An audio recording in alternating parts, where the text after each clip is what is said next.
Ikombe.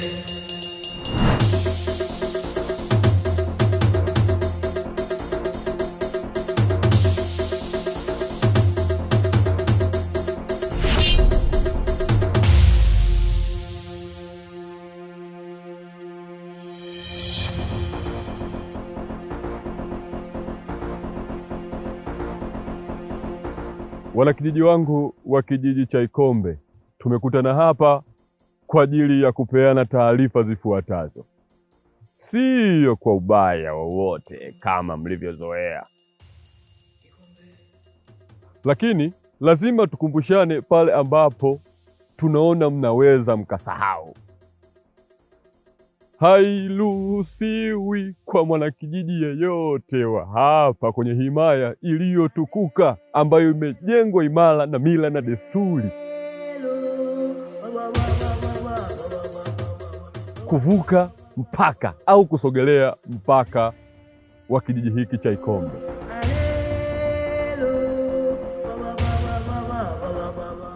Kwa yeyote yule ambaye atakiuka haya ambayo yananenwa hapa, basi hatua kali zitamfuata nyuma yake.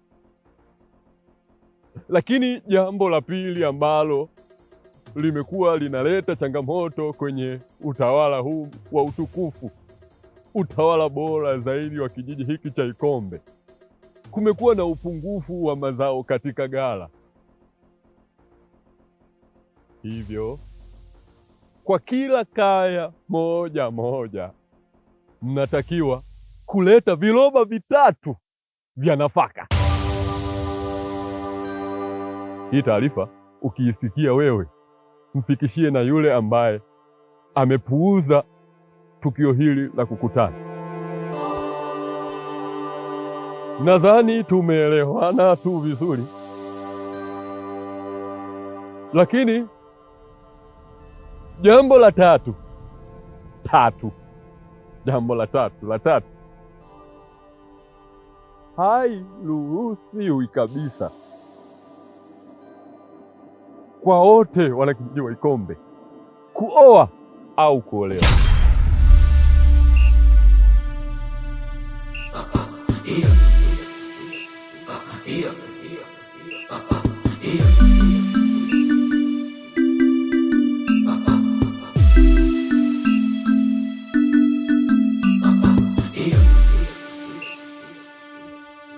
Kabla bantu mtoto wa chifu hajaoa.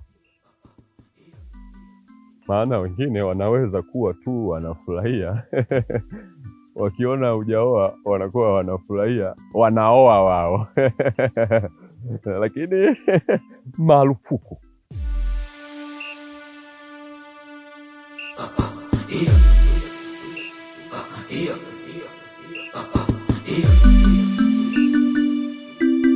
Marufuku kuoa au kuolewa. Jambo la mwisho kabisa ambalo hilo ni angalizo na niwakumbushe tu wana Ikombe.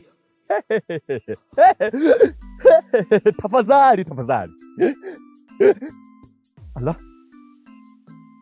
Kwa wale ambao wanapuuza mikusanyiko ambayo anaitisha bantu. Wewe. Niwaambie tu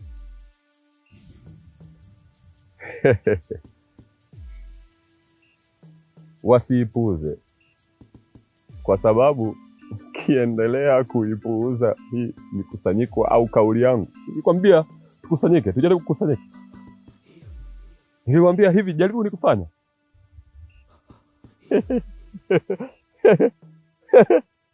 Nikiambia kitu fulani, jaribuni kutekeleza, kwa sababu ukienda tofauti na haya maagizo ambayo mtoto wa chifu anayatoa bana, hii inaweza ikakuletea sifa ambayo sio nzuri, na ukiwa unapuuza unajipunguzia uhai au siku za kuishi. Muda wote linaweza katokea lolote.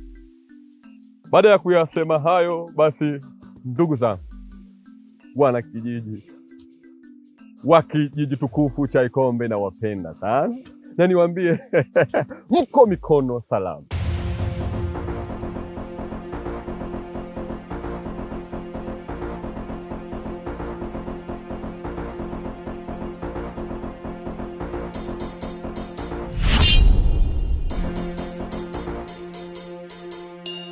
Ikombe,